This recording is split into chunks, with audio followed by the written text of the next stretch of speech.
China and Russia have been collaborating to build a more self-sufficient trade network, allowing them to reduce their reliance on the US-led international financial system. For some time, the two countries have been discussing this initiative, with the goal of developing an alternative to the traditional Western-dominated financial system. One of the main reasons for this shift is the United States' increased use of economic sanctions against countries such as China and Russia, which have been viewed as a tool of political coercion.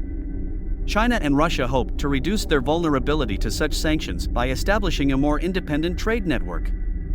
In addition, the initiative includes efforts to increase the use of their own currencies, the yuan and ruble, in trade settlements rather than the US dollar. Because the US dollar has been the dominant currency for international trade for many years, this could have serious consequences for the global financial system. However, it is important to note that this initiative is still in its early stages, and it is unclear how successful China and Russia will be in achieving their objectives. Concerns have also been raised about the potential geopolitical consequences of such a move, which could lead to increased tensions between China, Russia, and the United States.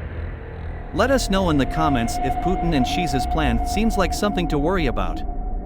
I gathered a few facts as to why China and Russia would want to move away from the US dollar. For one, China has been supporting the Russian economy during Russia's 2-year-long conflict with Ukraine. Xi traveled to Russia where they signed an economic deal. Some of the things include China purchasing energy from Russia and replacing cars, airplanes, and electronics that Russia usually bought from the Western Hemisphere. We know wars are expensive and the US will not support Russia versus Ukraine, so is China providing an alternative to the US dollar? Putin and Xi are meeting to speak about various points, including Beijing's plan for peace with Ukraine, and they both agree to have much in common with regard to government policy. China and Russia's history is both lengthy and complicated, however, they both share some opposition with 1600 Pennsylvania Avenue.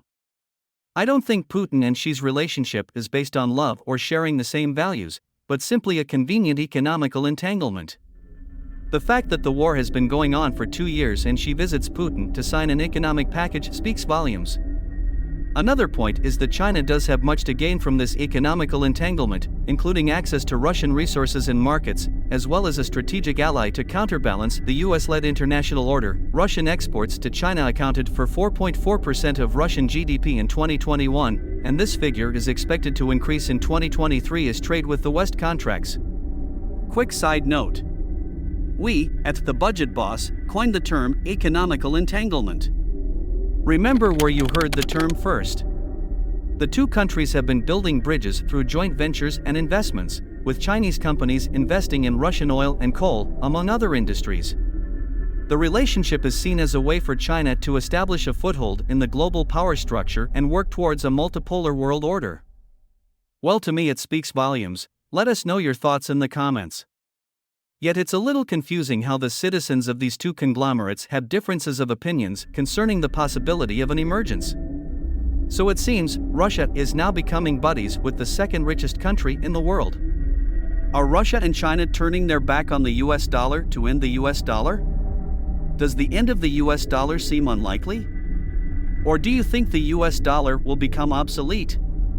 And how long will it take? Tell us your thoughts on why Russia and China are turning their backs on the US dollar.